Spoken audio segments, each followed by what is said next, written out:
لا إله إلا الله محمد رسول Bismillahirrahmanirrahim. Assalamualaikum warahmatullahi wabarakatuh. Alhamdulillahilladzi arsala rasula bil huda wa dinil haqqi wa dhira 'ala dini kullihi wa kafa billahi 'alima. Ashhadu an la ilaha illallah wahdahu la syarika lah wa ashhadu anna sayyidina Muhammadan abduhu wa rasuluh. Allahumma salli wa sallim wa barik ala sayyidina Muhammadin wa ala alihi wa ashabihi wa man tabi'ahu ila yaumiddin. Rabbi israh li sadri wa yassir li amri wa hlul 'uqdatan min lisani yafqahu qawli, amma ba'du.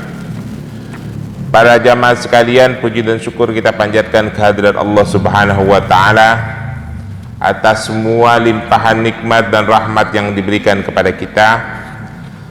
Alhamdulillah, Allah berikan kita kesehatan dan kelapangan waktu untuk bisa mengikuti sholat subuh berjamaah di masjid yang kita cintai ini,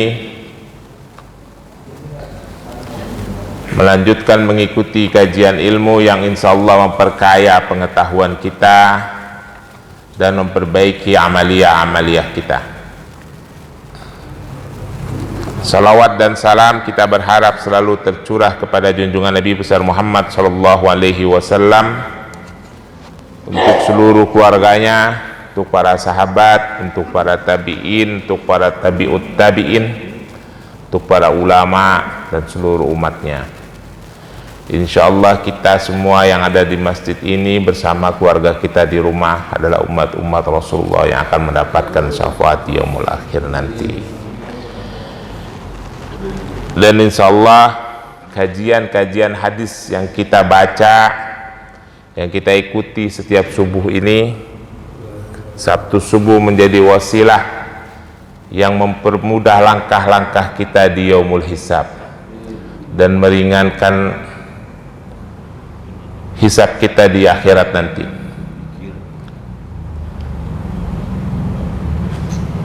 Tidak usah ditanya, emang bisa Pak Ubay? Bisa ya. Nanti ada hadisnya kita bahas di waktu-waktu yang akan datang, ada dalilnya. Para jemaah, kita lanjutkan kajian kita, masih kitab yang sama, yaitu Bukhari, Sahih Bukhari jilid 2, masih di bab yang sama. Bab ini tuh banyak sekali ya hadis di bab yang kita pelajari minggu lalu. Kitabul Badaul Khalqi, bab yang khusus mempelajari hadis-hadis Rasulullah yang bercerita tentang proses penciptaan manusia, suku-suku, keutamaan-keutamaan kabilah-kabilah dan lain-lain ya.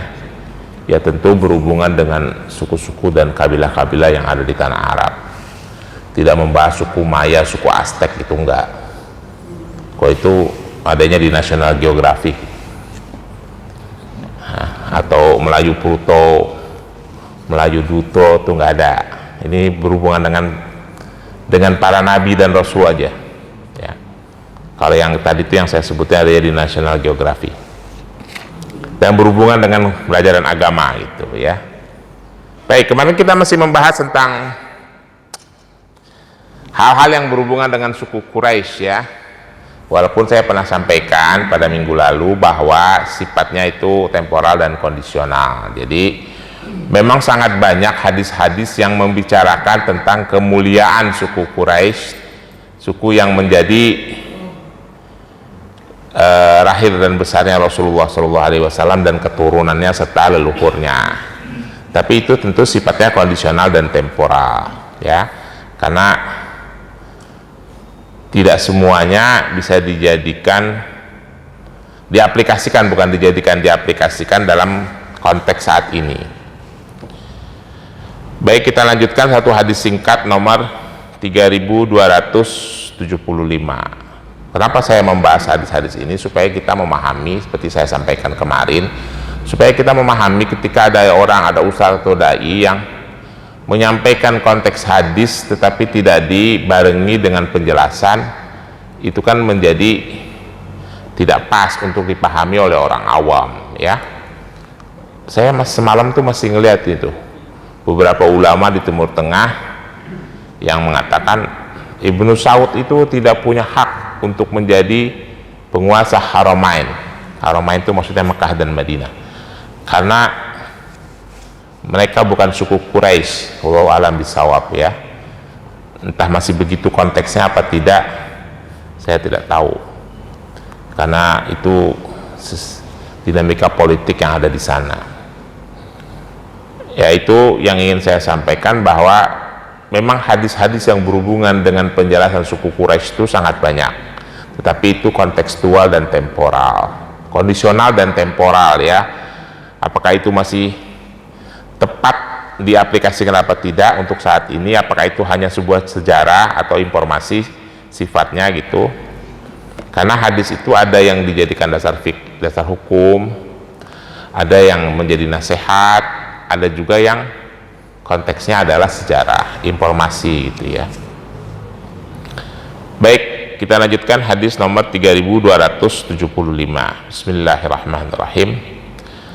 Hadatsana Abu Walid hadatsana Asim ibnu Muhammad qala sami'tu Abi an Ibnu Umar radhiyallahu anhuma an-nabi sallallahu alaihi wasallam qala la yazalu hadzal amru fi Quraisyin ma baqi minhum isnanin. Kira-kira artinya begini, meriwayatkan kepada kami Abu Walid meriwayatkan kepada kami Asim ibnu Muhammad, dia berkata, aku mendengar dari ayahku mendengar dari Ibnu Umar radhiyallahu anhuma, Abdullah ibnu Umar maksudnya, dari Nabi Shallallahu Alaihi Wasallam. Nabi berkata, la yazalu hadal amru, tidaklah diurus, diturunkan atau dipegang, harus dipegang gitu kira-kira ya, permasalahan kepemimpinan umat Islam pada masa itu. Nih ceritanya, fi Quraisyin, hanya pada orang Quraisy, ma baqi minhum isnanin, walaupun itu orang Quraisy tinggal 2 orang kurang lebih begitu. Urusan politik kepemimpinan itu konteksnya pada masa itu ya, harus dipegang oleh orang Quraisy. Kata hadis ini Rasulullah memberikan nasihat. Saya ingin menyampaikan kenapa bisa begitu banyak hadis-hadis yang membicarakan mengutamakan orang Quraisy ya. Karena Islam pada waktu itu baru turun di muka bumi, dan di Timur Tengah itu pada masa itu sama tidak kurang lebih seperti di Nusantara ini. Kalau di Nusantara kan tidak satu daratan, ada pulau-pulau. Satu pulau itu aja ada banyak suku. Di Pulau Jawa ini aja setidaknya ada 4 suku ya, walaupun sebenarnya mereka saling berkaitan. Arab juga begitu, saling berkaitan sebenarnya, tapi banyak suku. Di dalam satu suku itu ada banyak-banyak kabilah. Dan yang pertama kali menerima Islam adalah suku Quraisy. Cuma bedanya kalau di Nusantara ini tidak ada gengsi kesukuan gitu ya, tidak berlebihan maksudnya.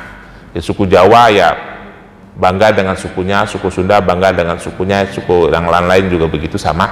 Tetapi tidak ada gengsi kesukuan yang berlebihan.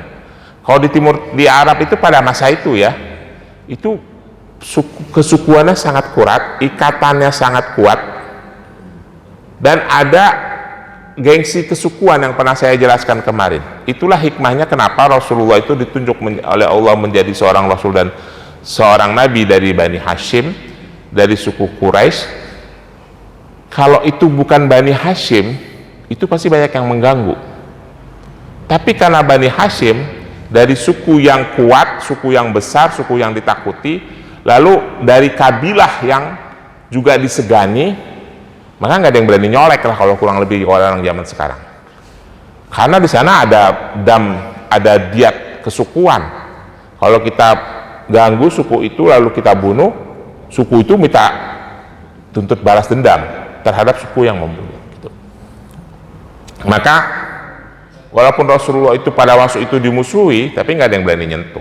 Karena dia dari suku Quraisy, dari kabilah terhormat Bani Hashim, gitu ya. Itu hikmahnya. Nah, banyak ayat ada hadis-hadis yang mengatakan kepemimpinan harus ada di suku Quraisy. Al-Quran diturunkan kepada suku Quraisy kalau ada perselisihan ucapan menggunakan dialek yang biasa digunakan oleh suku Quraisy, gitu ya, seperti itu.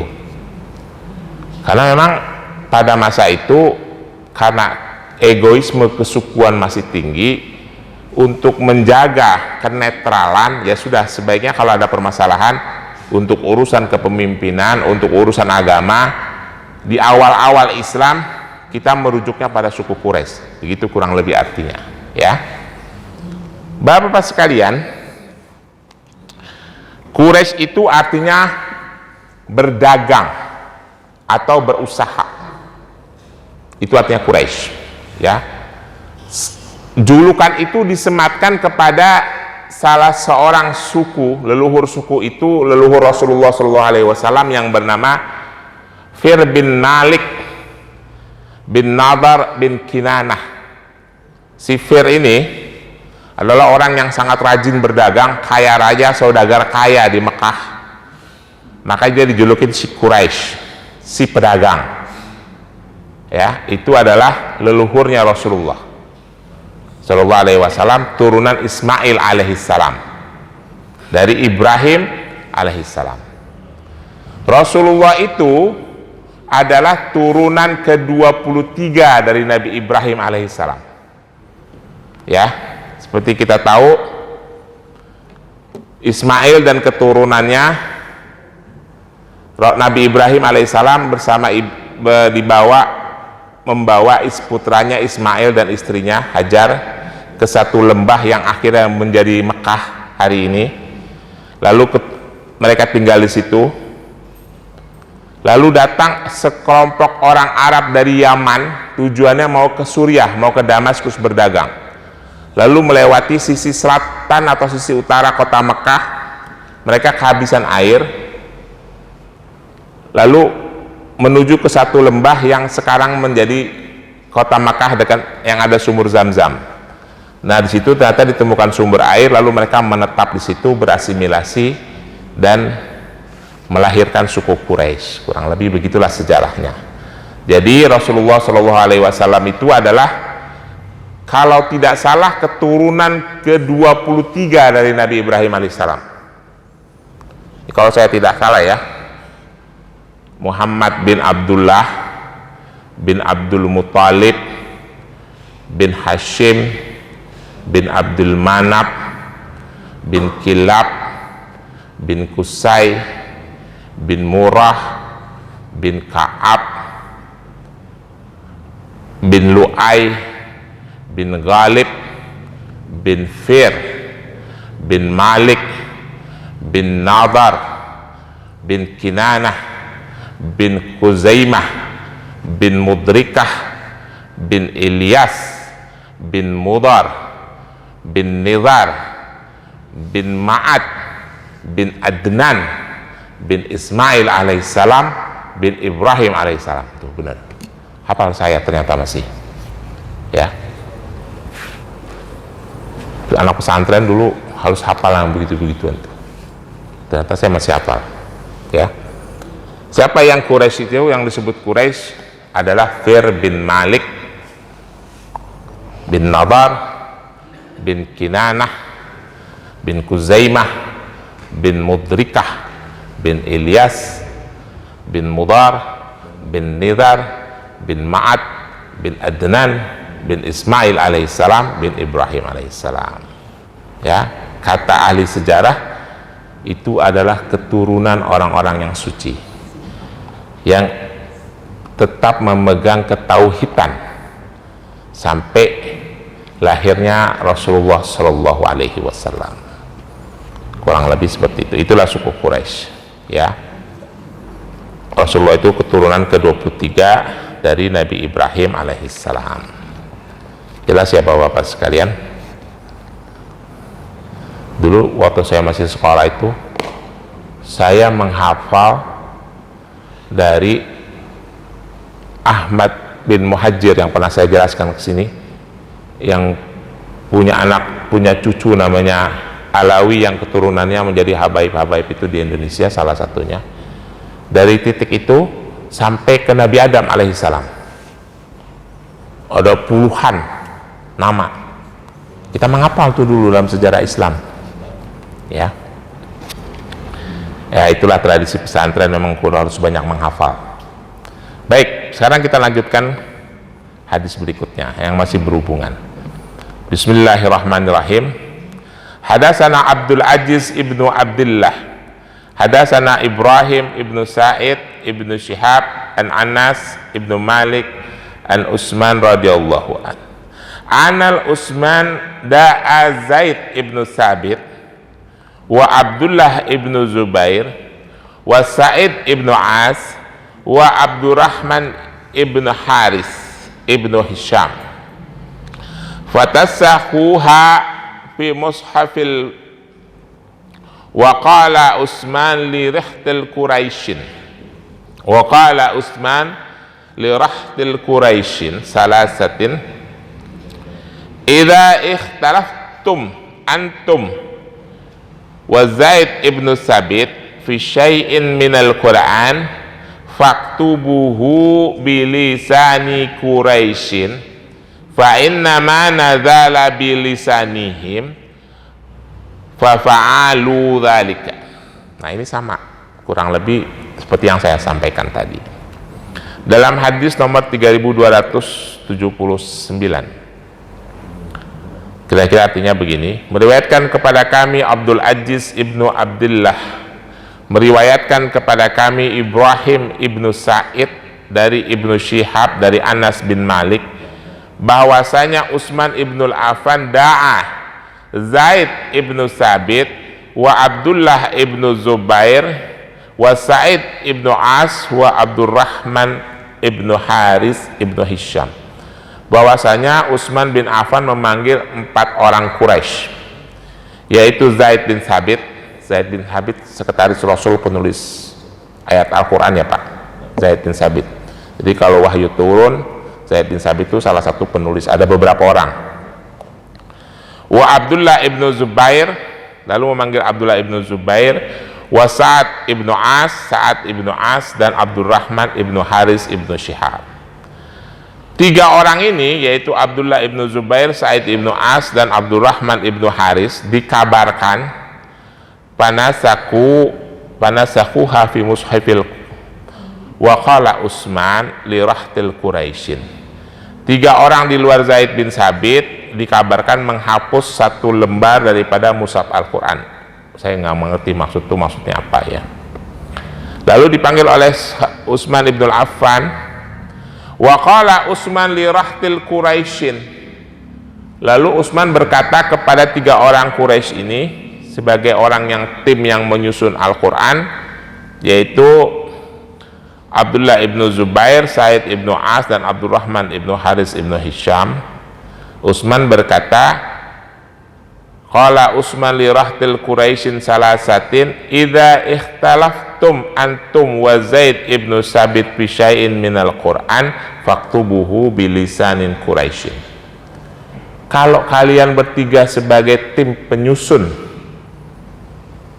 mushaf Al-Quran berselisih dengan si penulis utama Al-Quran, kurang lebih begitu ya, namanya Zaid bin Sabit, maka kalau ada selisih yang menjadi pedoman, kata Utsman, faktubuhu bilisani Quraisyin, tulislah ayat Al-Quran itu dengan bagaimana dialeknya orang Quraisy. Dialek ya, gaya dialeknya orang Quraisy. Karena kalau Bapak ke Timur Tengah, gaya dialek orang Arab itu susah Pak. Ya, Saudi aja bahasanya susah dimengerti tuh, apalagi bahasa orang Oman, orang Bahrain itu. Saya tuh sering dengerin gitu, oh gitu maksudnya gitu.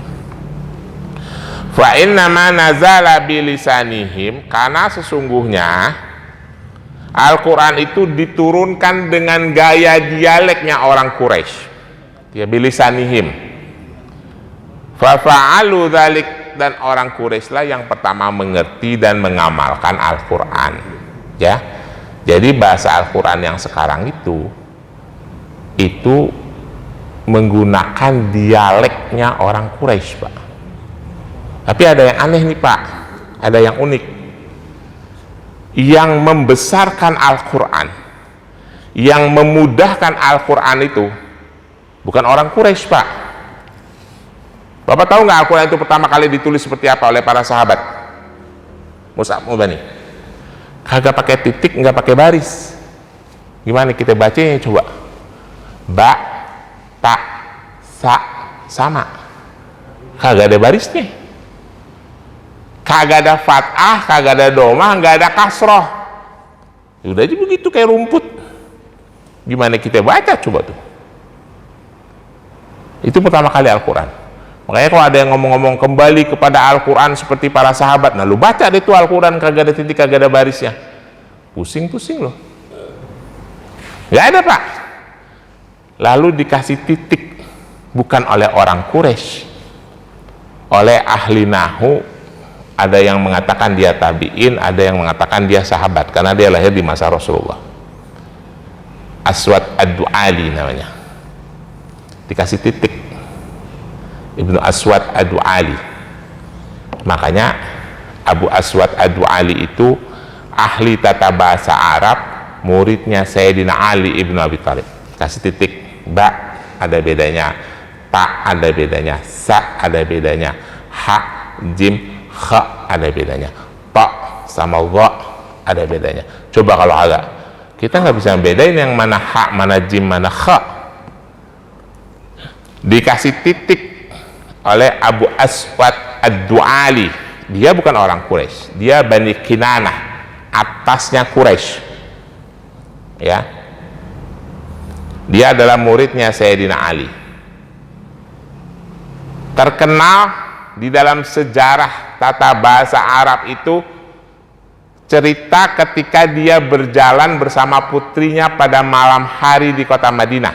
Ya, nanti ini minta penjelasan sama Ustadz Amin. Amin kayaknya ngerti urusan ini, nahu sorob. Putrinya itu ngelihat langit penuh dengan bintang-bintang, lalu putrinya berkata, ma'ajmalu samai. Dia lagi berjalan berdua sama Abu Aswad Ad-Du'ali. Putrinya bilang, ma'ajmalu samai. Lalu Abu Aswad menjawab, nujumuha. Ucapan itu seolah-olah artinya begini, apa yang terindah dari langit? Abu Aswad menjawab, nujumuha, bintang-bintangnya. Lalu anaknya bilang gini, saya tidak bertanya. Loh, kamu nggak bertanya? Enggak, saya lagi menunjukkan kekaguman. Kalau begitu kalimat kamu salah, kata anaknya, kata Abu Aswad Ad-Du'ali. Harusnya ma'ajma'a sama'a. Hebat kan Pak, bahasa Arab, Pak, tulisannya sama, Pak, cuma beda harokatnya doang, maknanya jauh beda. Ma'ajmalu samai, apa yang terindah dari langit? Ma'ajmalu sama'a, betapa indahnya langit. Yang tadi sebuah kalimat tanya istifham, apa yang terindah dari langit? Yang pertanyaan kedua, barisnya sama, tulisannya sama, barisnya berbeda. Ma'ajmala sama'a, betapa indahnya langit. Sejak itu Abu Aswad Ad-Du'ali mengajarkan dan mengarang kitab-kitab tata bahasa Arab. Dia berkonsultasi dengan Sayyidina Ali ibnu Abi Thalib. Ya, jelas ya Pak. Jadi kita berutang budi, kalau enggak kita nggak bisa tahu tuh mana ba, mana sa, mana ta, mana kha, mana jim, mana ha. Nggak bisa kita bedain. Dan makraj, Bapak kira orang Arab itu makrajnya benar semua? Makraj itu yang bagus orang Indonesia, Pak. Orang Yaman itu kagak bisa ngomong kaf sampai hari ini. Sampai hari ini tuh, dari ngikut orang-orang itu, orang-orang Yaman. Kalau bilang kala jadi ghala. Bapak suka dengerin Yahya Sare nggak? Tuh juru bicaranya Houthi. Ghala Rasulullah, ghala Allah gitu. Dia nggak bisa huruf kaf, kala, jadi ghala. Kalau orang-orang Maroko tidak bisa huruf kha, Pokoknya yang paling pas ngucapin huruf hijaiyah tuh orang Indonesia. Alif, ba, ta, sa, jim, ha, kha, dal, la, ra, ba. Udah paling tepat dah. Nah, jadi walaupun Al-Quran itu diturunkan dengan gaya dialeknya orang Quraisy, tetapi yang mempopulerkan, yang membenarkan tulisan Al-Quran itu tidak ada satupun orang Quraisy. Yang memberikan kasrah, domah, dan fathah sehingga kita bisa membedakan bacaannya adalah orang Yaman dari kabilah Bani Yahmadi yang banyak menetap di Oman, namanya Khalil ibnu Muhammad al-Farahidi. Dia juga ahli tata bahasa Arab, ahli ilmu nahu. Khalil ibnu Muhammad al-Farahidi yang nggarisin tuh atas bawah sama tanda domah. Kalau enggak kita nggak bisa baca Al-Quran. Dia punya ucapan yang paling terkenal di kalangan ahli ilmu nahu yang boleh kita jadikan pelajaran. Kata dia gini, manusia itu dalam keilmuan ada 4. Yang pertama, orang yang mengerti. Karena kita lihat ya Pak, kita di posisi mana nih? Orang yang mengerti dan dia mengerti kalau dia mengerti. Orang yang mengerti dan dia mengerti kalau dia mengerti. Atau bahasa yang sederhana begini, orang yang berilmu dan dia sadar dia orang yang berilmu, itulah orang alim, kata Khalil al-Farahidi. Ambillah ilmu dari dia. Yang kedua, orang yang mengerti tetapi dia tidak mengerti kalau dia mengerti, itulah orang yang sedang lupa, ingatkan dia. Atau bahasa sederhananya, orang yang berilmu tapi dia tidak sadar kalau dia berilmu, itu orang yang sedang lupa, ingatkan dia. Yang ketiga, kata Khalil al-Farahidi, orang yang mengerti, orang yang tidak mengerti dan dia mengerti kalau dia tidak mengerti, itulah orang yang sedang membutuhkan petunjuk, ajari dia. Atau bahasa sederhananya, orang yang tidak berilmu dan dia sadar dia tidak berilmu, itulah orang yang membutuhkan petunjuk, ajari dia. Yang ketiga, kata Khalil al-Farahidi, jangan dideketin orang yang tidak mengerti dan dia tidak mengerti kalau dia tidak mengerti, itulah orang dungu, kata Khalil, udah jangan dideketin. Atau bahasa sederhananya, orang yang bodoh dan dia tidak sadar kalau dia bodoh, merasa pinter aja gitu loh, itu kata Khalil al-Farahidi, jangan didekati, percuma, nggak bakal bisa didakwahin. Itu ya, itu ucapan Khalil al-Farahidi yang terkenal. Dia itu punya murid yang namanya Abu Bisrin bin Utsman, atau yang terkenal di kalangan sejarah itu disebut dengan Imam Sibawi, ahli tata bahasa Arab. Imam Sibawi itu orang Persia ya. Khalil bin Ahmad al-Farahidi orang Yaman. Abu Aswad ad-Du'ali orang dari Bani Kinanah. Itu orang-orang yang berjasa dalam penyusunan Al-Quran dan tata bahasa Arab. Tidak ada satupun orang Quraisy. Itu clear ya Pak? Jadi memang hadis-hadis ini hadis-hadis yang sifatnya yang berbicara tentang Quraisy itu, kemuliaan orang Quraisy adalah sifatnya kondisional dan temporal pada masa itu, karena Islam memang sedang membutuhkan persatuan. Ya kalau sekarang mah qori-qori ahli-ahli tafsir dari Indonesia juga udah banyak gitu ya, ulama-ulama besar dari Indonesia juga banyak. Baik, itu hadis tadi. Lalu kita lanjutkan hadis berikutnya, hadis nomor 3281. Hadasana Abu Ma'mar hadasana Abdul Waris an Husain an Abdullah ibnu Burdah qala hadasani Yahya ibnu Ya'mar an Abu Aswad ad-Du'ali, ini yang saya sebut tadi ya. Hadasahu an Abi Dzar al-Ghifari radhiyallahu anhu annahu sami'a Nabi sallallahu alaihi wasallam yaqulu laisa min rajulin ada ali ghairi abihi wa huwa ya'lamuhu illa kafara wa man idda'a qauman laisa lahu fihim falyatabawwa maq'adahu minan nar. Ini perhatikan baik-baik ya Pak.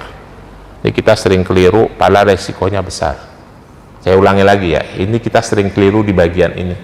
Resikonya besar dalam sisi agama. Kata Rasulullah begini, artinya beli hadisnya. Meriwayatkan kepada kami Abu Ma'mar hadas, meriwayatkan kepada kami Abdul Waris dari Husain dari Abdullah ibnu Burdah. Dia berkata, meriwayatkan kepadaku Yahya ibnu Ya'mar bahwasanya Abu Aswad Ad-Du'ali, tadi yang saya sebut namanya itu, yang ngasih titik-titik di huruf Arab, meriwayatkan dari Abu Dzar Al-Ghifari radhiyallahu an, bahwasanya Abu Dzar Al-Ghifari mendengar dari Nabi Shallallahu alaihi wasallam, Nabi berkata, laisa min rajulin, tidaklah seorang laki-laki, perhatikan ini baik-baik ya,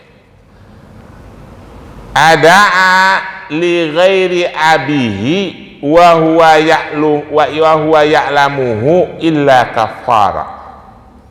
Kalau ada orang yang menyebut-nyebut, mengaku-mengaku saya keturunan si fulan atau bapak saya itu si fulan, padahal dia sadar sesadar-sadarnya bahwa dia bukan keturunan orang itu, bukan anaknya orang itu, atau orang itu bukan bapaknya dia, illa kafara, kata Rasulullah, orang itu telah kafir.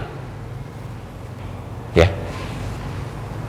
saya makanya tuh beberapa kali kalau diminta menikahkan orang, ini anak bapak, benar, anak bapak secara biologis, anak bapak secara hukum syariat, kadang walinya begitu tuh, bapak ayahnya, ya. Ini anak perempuan bapak, ya. Anak bapak secara biologis, anak bapak secara syariat. Ibu saya nggak ngerti Pak Ustadz syariat. Kalau secara biologis paham kan? Ya, bapak sama istri bapak lahir dia. Oh iya paham, kata orang ketawa. Secara syariat ini dia lahir setelah bapak menikah, atau dia ibu istri bapak hamil setelah bapak menikah. Oh, diketawain saya, Pak Ustadz kok ngomong gitu? Ini saya serius, kalau enggak bapak tidak sah jadi walinya. Sekarang orang Indonesia ini suka ngeremeh-ngeremehin urusan beginian. Susah serang. Ini keluarga saya jadi berantem gara-gara bapak saya ngomong begini nih. Bapak saya ngingetin seseorang gitu, nggak bisa dia menjadi wali. Kenapa? Kenapa Pak? Saya masih kecil. Lalu anak kecil nggak tahu menau. Saya nanya sama ibu saya, Bu, kenapa Bu Abah bilang gitu? Itu bininya hamil duluan. Dalam mazhab Imam Syafi'i kagak sah jadi walinya. Oh gitu, masih saya kecil. Nah, setelah saya belajar saya baru paham. Ya, itu dalam urusan hukum tuh. Ini urusan bapak ini harus clear. Makanya biar pada sadar. Nggak boleh. Tuh, itu menurut mazhab Syafi'i. Tapi mazhab mazhab Hanafi boleh.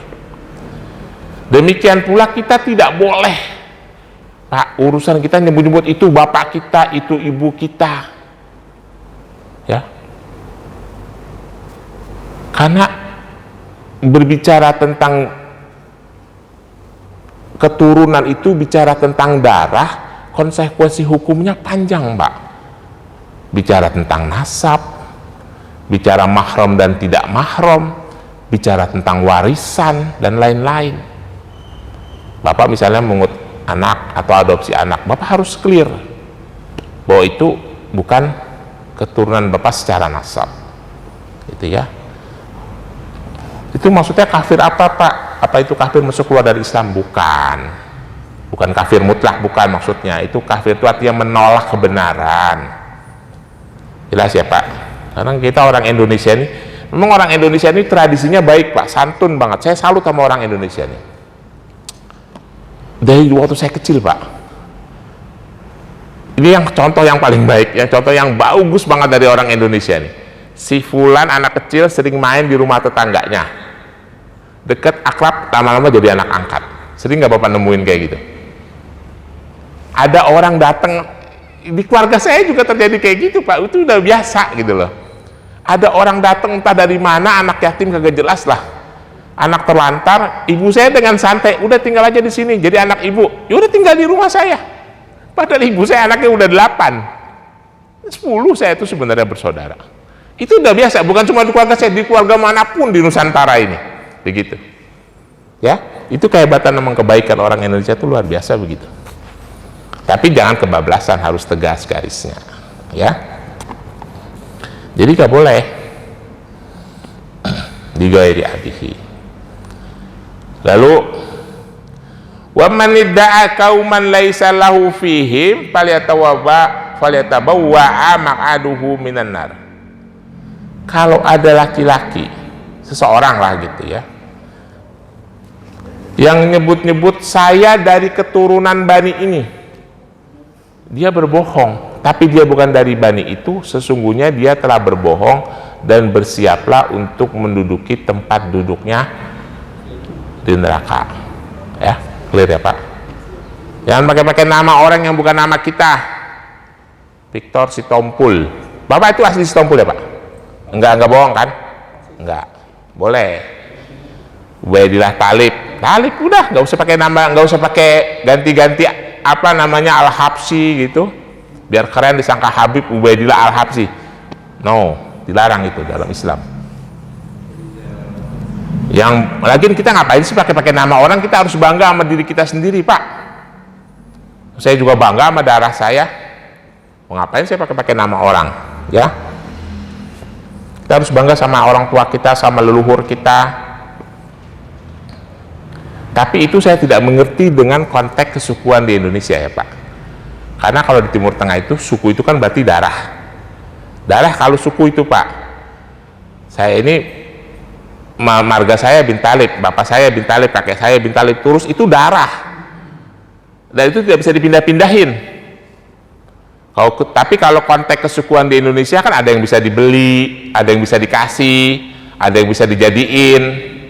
Itu saya nggak ngerti tuh kalau konteks itu, karena kalau konteks di Timur Tengah itu kesukuan itu adalah darah, nggak bisa dipindah-pindahin, itu ya. Yang terpenting kita harus ingat, jangan ngaku-ngaku anak si fulan, itu kita mengingkari kebenaran. Kalau nggak usah pakai kata kafar, entah terlalu keras, kamu benar kafir, mengingkari kebenaran gitu aja lah kurang lebih bahasanya, ya. Jadi jangan bikin-bikin saya anaknya si Anu, jangan.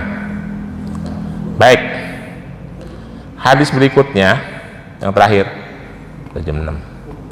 Hadasana Ali ibnu Ash, hadasana Haris qala hadasani Abdul Wahid ibnu Abdillah An-Nasr qala sami'tu Wasil ibnu Asqa'i yaqulu qala Rasulullah sallallahu alaihi wasallam, inna min a'zamil fira'i ayyada'a rajulu ila ghairi abihi au yura ainahu malam tara au yaqula ala Rasulullah sallallahu alaihi wasallam malam yaqul. Ini lebih penting lagi, ingat-ingat ini, terutama nih buat para ustadz, biar kagak asal ngejeplak. Ini saya sering bilang ya di sini dulu, kalau udah predikatnya ustadz itu, saya dulu guru saya bilang begini Pak, saya potong, orang itu kalau mau jadi disebut kiai ya minimal khatam kitab Alfiyah. Kitab Alfiyah itu kitab tata bahasa Arab ilmu nahwu yang paling tinggi.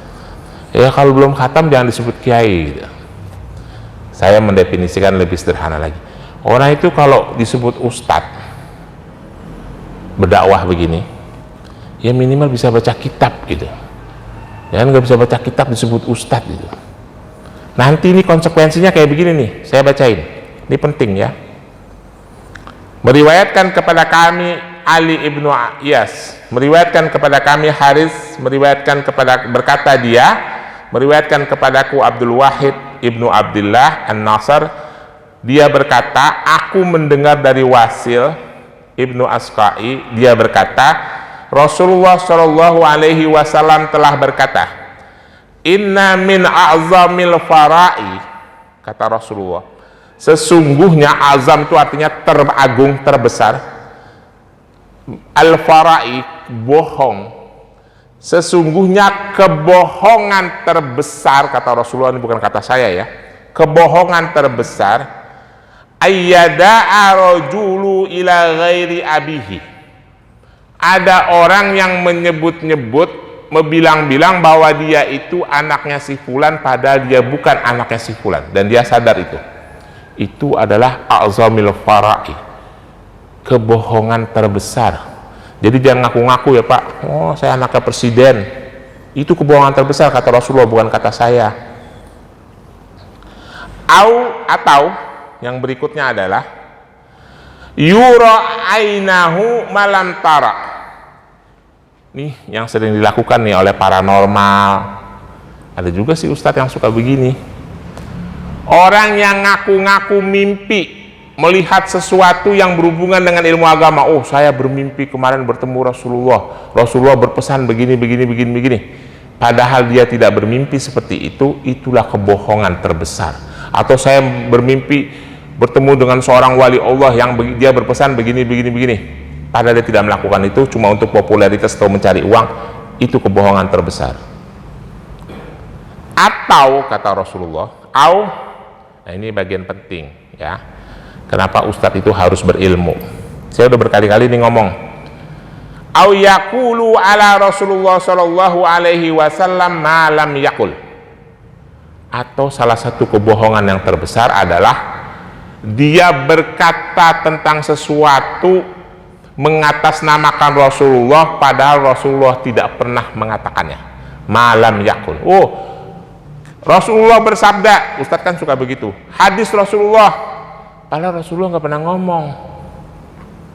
Itu kebohongan yang terbesar. Maka dari itu ustadz itu harus pinter. Paling aman baca kitab kayak begini Pak. Mana buktinya? Itu bacain sendiri, gue mau cuma bacain. Kalau yang salah nulis kitab ini, bukan saya, kurang lebih begitu ya. Saya kagak ngarang-ngarang, saya baca sendiri, karena itu kebohongan terbesar. Kan saya sering bilang, banyak ungkapan-ungkapan para sahabat, ungkapan tabi'in, bahkan ungkapan yang kagak jelas sumbernya, itu dikatakan hadis Rasulullah. Orang itu yang ngucapin, dia berbohong atas nama Rasulullah. Dalam hadis yang lain Rasulullah mengatakan, kalau orang berbohong atas namaku, bersiap-siap untuk menempati tempat duduknya di neraka. Pernah kan saya sampaikan berkali-kali bahkan. Nih dari zaman kita kecil nih, yang utlubul ilmi walau bisin, tuntutlah ilmu walau ke negeri Cina. Itu yang pertama kali ngomong aja kagak jelas siapa orangnya Pak. Ditelusuri oleh para ahli hadis, tabi'in bukan, tabi'ut tabi'in bukan, ulama bukan, sahabat bukan, apalagi Rasulullah. Ustadz itu sering banget ngomong di mimbar, ngomong begitu. Dia berarti udah berdusta atas nama Rasulullah ya. Maka dari itu lebih bagus kalau ada ustadz itu pakai kitab, supaya tidak berdusta atas nama Rasulullah. Dosanya besar. Saya takut berdusta atas nama Rasulullah, makanya baca kitab. Ya kalau salah yang nulis kitab ini yang salah, bukan saya gitu ya. Saya kira begitu Bapak-bapak. Kalau ada yang mau ditanyakan, saya persilahkan ya. Besok-besok kalau ustadz ngajar sini suruh pakai kitab ya. Ya Ustadz baca kitab apa, biar kita tahu jelas ilmunya. Oh ini kitabnya asli nih tuh, Sahih Bukhari jilid 2, tapi ini kitab, ini cetakan lokal. Mana nih? Di Ponorogo, Bandung. Tapi ini kitab asli. Jelas ya Bapak-bapak sekalian? Ada pertanyaan? Kalau tidak ada, kita cukupkan. Billahi taufiq wal hidayah. Wassalamualaikum warahmatullahi wabarakatuh.